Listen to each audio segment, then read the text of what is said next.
Implementasi sistem inti administrasi perpajakan atau Cortex akan segera terrealisasi dalam waktu dekat.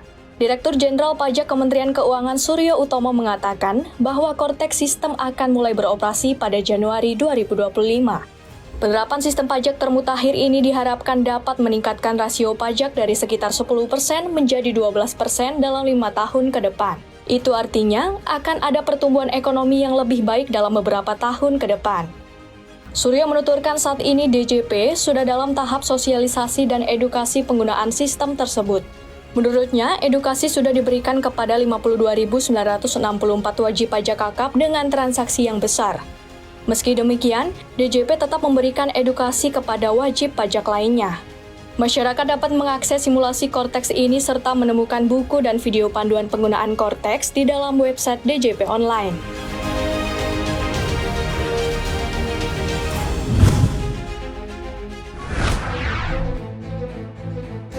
Kabar baik, Central Counterparty atau CCP resmi beroperasi di Indonesia.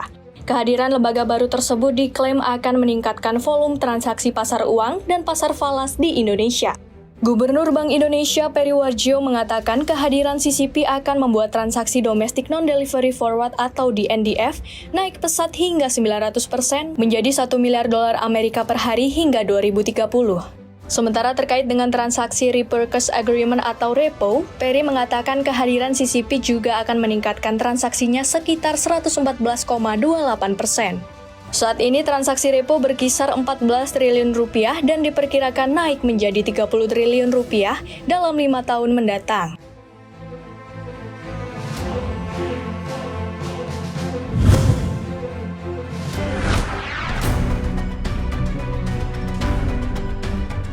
Penerimaan negara bukan pajak atau PNBP dari penjualan pasir laut diperkirakan mencapai 2,5 triliun rupiah.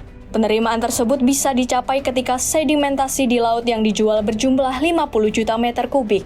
Direktur PNBP Kementerian Lembaga Direktorat Jenderal Anggaran Kementerian Keuangan, Wawan Sunarjo menegaskan hitung-hitungan itu adalah perkiraan sementara berdasarkan simulasi yang telah dilakukannya.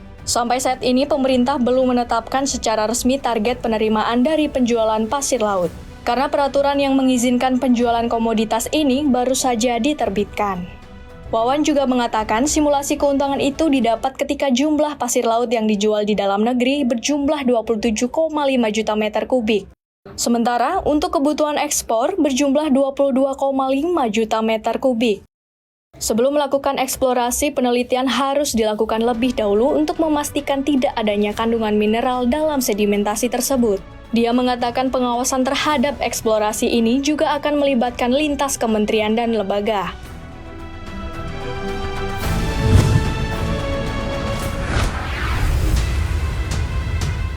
Gerai Family Dollar menutup hampir 1.000 toko dari total 8.200 toko yang mereka miliki. Keputusan ini dilakukan demi optimalisasi bisnis dan meningkatkan keuntungan. Ironinya, banyak warga Amerika Serikat yang mengandalkan gerai Family Dollar untuk berbelanja.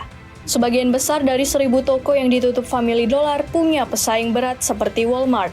Meskipun perusahaan tidak membeberkan secara rinci, gerai-gerai di mana saja yang akan berhenti beroperasi.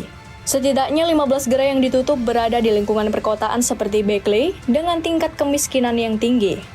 Penutupan dilakukan imbas inflasi berkepanjangan yang memperburuk akses terhadap bahan makanan bagi komunitas miskin di AS macam Berkeley.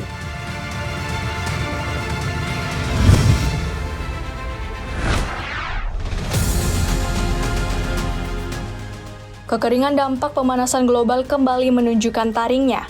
Salah satunya yang dirasakan Brazil pada komoditas kopinya.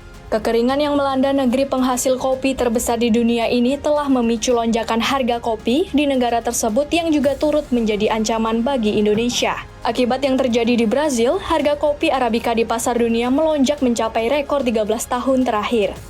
Harga kopi Arabica dalam sepekan melesat 7,3% ke $269,1 AS per LBS. Sepanjang tahun ini harga kopi sudah terbang 43%. Indonesia dengan kebun kopi dari Aceh hingga Papua juga tak terhindar dari gejolak ini.